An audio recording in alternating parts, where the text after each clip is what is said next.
Assalamualaikum warahmatullahi wabarakatuh.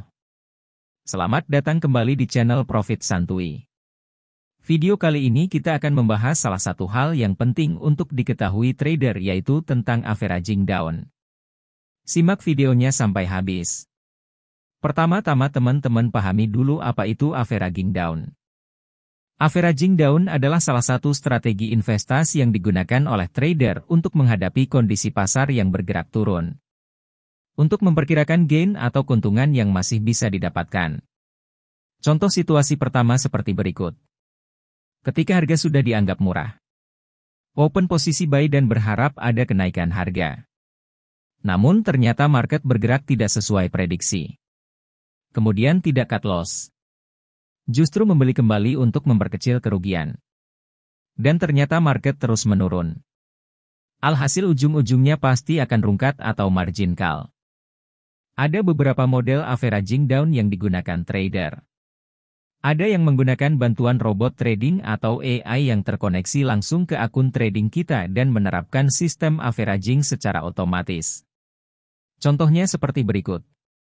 Misalkan di chart ini, setiap penurunan harga dengan jarak tertentu. Misalkan, harga turun 500, robot akan melakukan pembelian secara otomatis. Kemudian turun lagi 500, buy lagi. Turun 500, buy lagi. Dan begitu seterusnya. Tujuan yang diharapkan trader averaging adalah mendapatkan gain atau keuntungan dari selisih yang telah dibeli. Misalkan saat ada posisi buy dan market turun, maka trader akan buy lagi. Turun, buy lagi.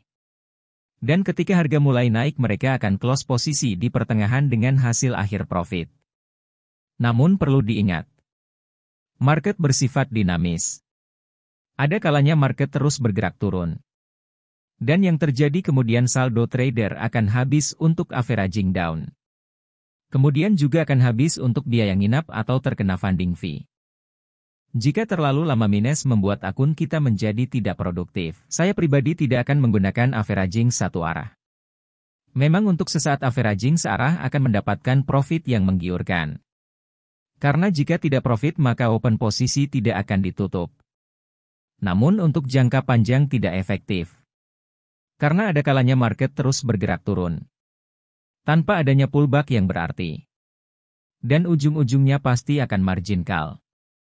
Margin call adalah kondisi ketika seluruh aset yang telah didepositkan lenyap seketika.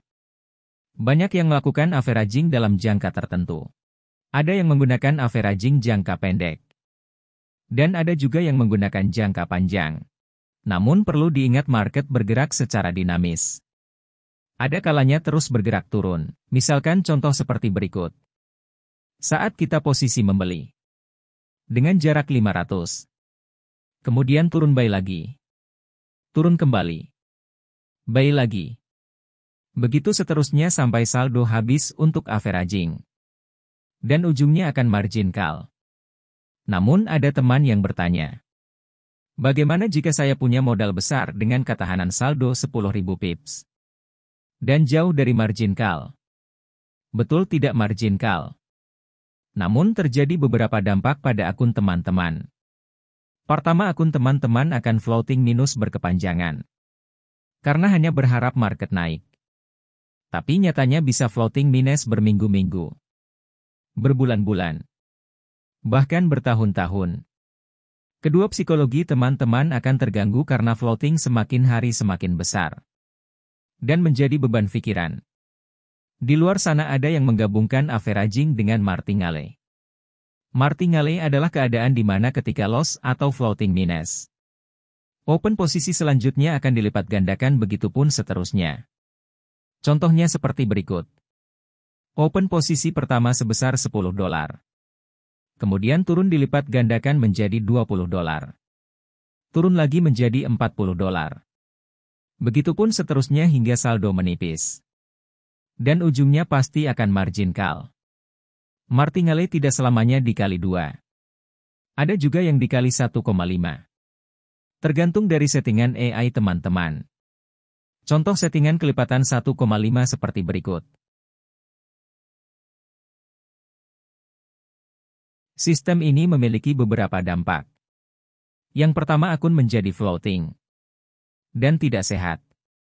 Kedua, jika tidak menggunakan dana dingin, tapi menggunakan dana beras, seperti dana perusahaan, ataupun hasil dari pinjaman online. Ini seperti bom waktu. Jika teman-teman sekali saja salah maka akan mengakibatkan margin call. Dan trader tidak ada yang 100% selalu profit. Loss itu adalah bagian dari trading. Tergantung bagaimana money management dan strategi yang dilakukan. Gaya trading averaging ini tidak sehat dikarenakan kita hanya berharap market bergerak naik. Sedangkan kondisi market yang bergerak secara dinamis. Jika terlalu lama minus membuat akun kita menjadi tidak produktif. Karena sejatinya tujuan kita trading adalah agar uang kita perlahan-lahan tumbuh dan berkembang. Tidak ada gunanya deposit kemudian floating minus berkepanjangan. Lalu sebaiknya apa yang dilakukan ketika dalam posisi salah? Nah, yang perlu dilakukan adalah menggunakan stop loss. Stop loss digunakan untuk membatasi kerugian jika salah prediksi. Kerugian saat menggunakan strategi averaging ini adalah yang pertama, jika sekali salah maka akan mengalami margin call. Kedua, akun menjadi floating minus atau loss berkepanjangan karena kita hanya akan menunggu tren berbalik arah. Dan tren balik bisa jadi berbulan-bulan. Dan bahkan bertahun-tahun. Banyak momen yang terlewatkan. Karena kita hanya fokus pada tren naik. Misalkan seperti berikut. Di chart Bitcoin, contoh kita sudah memiliki open posisi buy di sini. Kemudian ternyata turun buy lagi. Maka di pikiran saya hanya mengharapkan harga Bitcoin naik. Dan bertanya-tanya kapan sih harga Bitcoin ini naik? Kapan saya melakukan BAPP? Padahal banyak momen sell yang terlewatkan. Jika seperti ini sudah bukan trading. Namun hanya berharap. Ini tentunya tidak sehat baik dalam psikologi maupun akun teman-teman. Namun jika kita menggunakan stop loss. Misalkan di sini ternyata terjadi pullback. Sehingga kita bisa langsung sell. Harga turun. Dan langsung profit. Tapi, jika pikiran kita hanya ingin averaging naik, maka tidak akan terlintas di pikiran kita untuk memanfaatkan momentum pullback untuk sell dan berakhir profit. Daripada capek-capek menunggu averaging. Apalagi jika dana kita sudah terlalu banyak floating minus. Tentu saja ini dapat berpengaruh di kehidupan kita sehari-hari. Contohnya saja jika floating minus semakin hari semakin besar. Tentunya akan membuat psikologi terganggu. Berdampak pada mental kita. Makan dan tidur menjadi tidak nyenyak lagi. Tentu bayangan untuk hidup seperti itu sangat merugikan. Jadi kesimpulannya. Untuk saya pribadi. Kerugian adalah bagian dari trading maka dari itu stop loss sangat penting untuk membatasi kerugian. Dan membuat kerugian tersebut dapat berakhir dengan profit. Caranya dengan menggunakan risk ratio 1:2 ataupun 1:3.